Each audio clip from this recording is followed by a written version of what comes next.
Northeast region ki oina bioresource research skill da maruiba institute ama oiriba Institute of Bioresources and Sustainable Development Ibsd Takyel Park director na Touningbata Touduna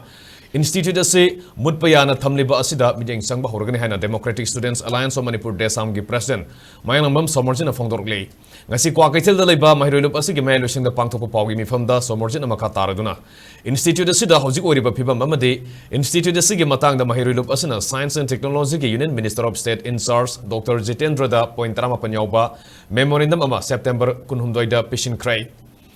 State asigi tanatana Northeast region ki oina bioresource research skill da maruiba institute ama oiriba Takyel pataleba Ibsd asi ngasidi yamna ningba kainingai oibagi phibam amada leire lamdam asida phangliba atangma makhalgi bioresource ki polamsing maruina hidak langthak sungbada kanaraba manamasing sing asigi research tawbagi lamda institute asina asoba thodang lauribane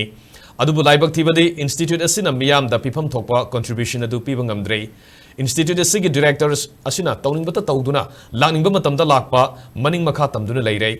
Institute asi hena sakhwanana research skill amda mathau taba pochai sing thamdre Institute asida mahangna leitaba matamda mahaki mahut asi khwaidagi senior oiba official amana mahut pugadabani adubu mahaki khusabi khanduna thamle asigumba director gi thong asina ngaside institute asi maning halanbagi phibamda leire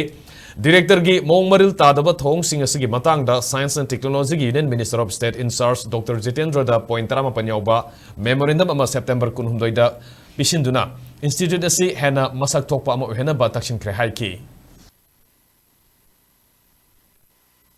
Institute of Bioresource and Sustainable Development samna Ibsd Takyel da leiba sumba Hojik leiba institution sigi director oiba professor block president masa maksi asiku institution gi director oiba mana fajana leida basina maram orakanda research da bs toba apunga bs toba digum institution si hena pibam sukchalapagi maoma leirapasi